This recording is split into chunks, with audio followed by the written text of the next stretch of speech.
ہر رکن جماعت کا قیمتی اثاثہ ہے اور پاکستان کو مضبوط بنانے کے لیے ریاستی اداروں کا استحکام ناگزیر ہے۔ ان خیالات کا اظہار مانسہرہ بائی پاس روڈ پر منعقد پاکستان مرکزی مسلم لیگ کے ورکر اجلاس سے خطاب کے دوران مقررین نے کیا۔ مقررین کا کہنا تھا کہ مرکزی مسلم لیگ ایک نظریاتی و عوامی جماعت ہے جو ملک کو معاشی بحران، بے روزگاری اور موروثی سیاست سے نجات دلانے کے لیے جدوجہد کر رہی ہے۔ انہوں نے کہا کہ پاکستان کو درپیش داخلی و خارجی چیلنجز سے نمٹنے کے لیے قومی اتحاد، عوامی شعور اور ریاستی اداروں کے ساتھ تعاون ضروری ہے۔ ان کے مطابق پاکستان کی ترقی اور استحکام اسی صورت ممکن ہے جب قومی مفاد کو ذاتی اور سیاسی مفادات پر ترجیح دی جائے۔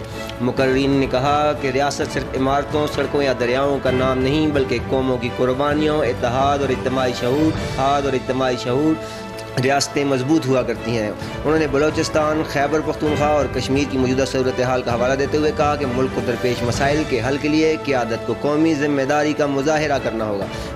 اجلاس سے خطاب کرنے والوں نے کہا کہ پاکستان اسلام کا قلعہ ہے اور اس کے دفاع و استحکام کے لیے پوری قوم کو متحد رہنا ہوگا۔ انہوں نے عوام پر زور دیا کہ وہ ملکی مفاد، قومی یکجہتی اور ریاستی اداروں کی مضبوطی میں اپنا کردار ادا کریں۔ آزاد کشمیر انتخابات کے حوالے سے مقررین کا کہنا تھا کہ کشمیری عوام نے اپنے ووٹ کی طاقت سے مخلص قیادت کا انتخاب کریں گے اور 27 جولائی کو حلقہ LA45 ویلی 6 سے امیدوار خلیل الرحمان بیگ کو کامیاب بنائیں گے۔ مقررین کا مزید کہنا تھا کہ مرکزی مسلم لیگ نے ہمیشہ کشمیری عوام کے خود ارادیت، ان کے جائز حقوق کی حمایت کی ہے۔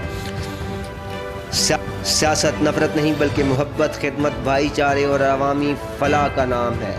مقررین میں حافظ طلحہ سعید، نائب صدر پاکستان مرکزی مسلم لیگ، رانا محمد اشفاق، حفظ اللہ پاکستان مرکزی مسلم لیگ، ڈاکٹر عبدالسلام صدر پاکستان مسلم لیگ، ضلع مانسہرہ مفتی مولانا یاسر محمود، مدیر دعوت اصلاح ضلع مانسہرہ مولانا حبیب الرحمان و دیگر شامل تھے۔